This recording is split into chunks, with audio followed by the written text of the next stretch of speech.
ఏమని చెప్తున్నాడు దేవుడితో డైరెక్ట్ గా, నీకున్నటువంటి కోపాన్ని తగ్గించుకొని నీ ఆలోచనని మార్చుకొని ఈ ప్రజల మీదకి నీ కనికరము రప్పించమని ఒక మనిషి దేవునితో మాట్లాడుతున్నాడు. దేవునికి సలహా చెప్పగలిగినటువంటి గొప్ప ప్రవక్త ఎవరండి? అలాంటి మోషే వచ్చి నాతో చెప్పినా కూడా ఈ ప్రజలు చేసినటువంటి పాపానికి నా మనస్సును నేను ఎట్టి పరిస్థితిలో మార్చుకోనంటున్నాడు ఈ 15వ అధ్యాయంలో. అవునా? చదువుకున్నారా?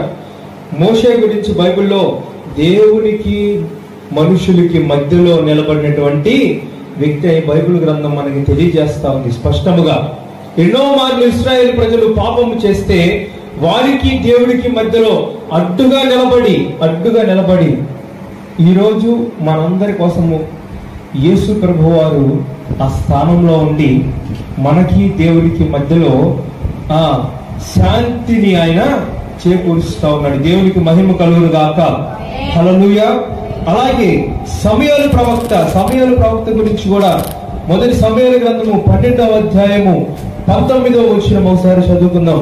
మొదటి సమూయేలు గ్రంథము 12వ అధ్యాయము 19వ వచనం చదువుకున్నట్లయితే, సమూయేలుతో ఇట్లనేది, రాజును నియమించమని మేము అడుగుల చేత మా పాపములన్నిటినీ మించిన కీడు మేము చేసింది కాబట్టి మేము మరణము కాకుండా నీ దాసులమైన మా కొరకు నీ దేవుడైన యెహోవాను ప్రార్థించుము. అంటే సమూయేలు గారు ప్రార్థన చేస్తే దేవుడికి ఉన్నటువంటి కోపం ఏమైపోతుంది? తగ్గుతుందా? సమూయేలు గారు ప్రార్థన చేస్తే దేవుడికి ఉన్నటువంటి కోపం తగ్గించుకొని ఈ ప్రజల మీదకి ఆయన రప్పిస్తున్నటువంటి కీడును ఏం చేస్తున్నాడు? మారుకుంటున్నాడు. హల్లెలూయా. అటువంటి గొప్ప ప్రవక్తలు మోషే, సమూయేలు. ఇంకా వీళ్ళ గురించి కీర్తన గ్రంథము 99వ కీర్తన 6వ వచనం ఒకసారి చదువుకున్నట్లయితే, కీర్తనల గ్రంథము 99వ కీర్తన 6వ వచనం చదువుకున్నట్లయితే అక్కడ ఏమంటుందంటే, ఆయన యాజకులలో మోషే అహరోను నుండి ఆయన నామమును బట్టి ప్రార్థన చేయవారిలో సమూయేలు ఉండెను. వారు యెహోవాకు మొరపెట్టగా ఆయన వారికి ఉత్తరం ఇచ్చెను. దేవునికి మహిమ కలుగును గాక. హల్లెలూయా.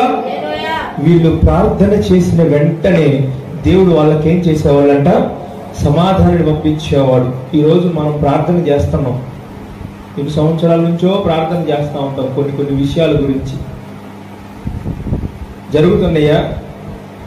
జరగట్లేదా? కొట్టేశ్వరం అంటే జరుగుతున్నాయా? జరగటం లేదా? జరుగుతున్నాయి. హల్లెలూయా. హల్లెలూయా. దేవుడు మారే దేవుడు కాదు. మన దేవుడు ఎప్పుడు మారడు. అప్పుడు మోషే గారితో ఉన్న దేవుడు ఇప్పుడు మనతోటి ఆయన ఉన్నాడు.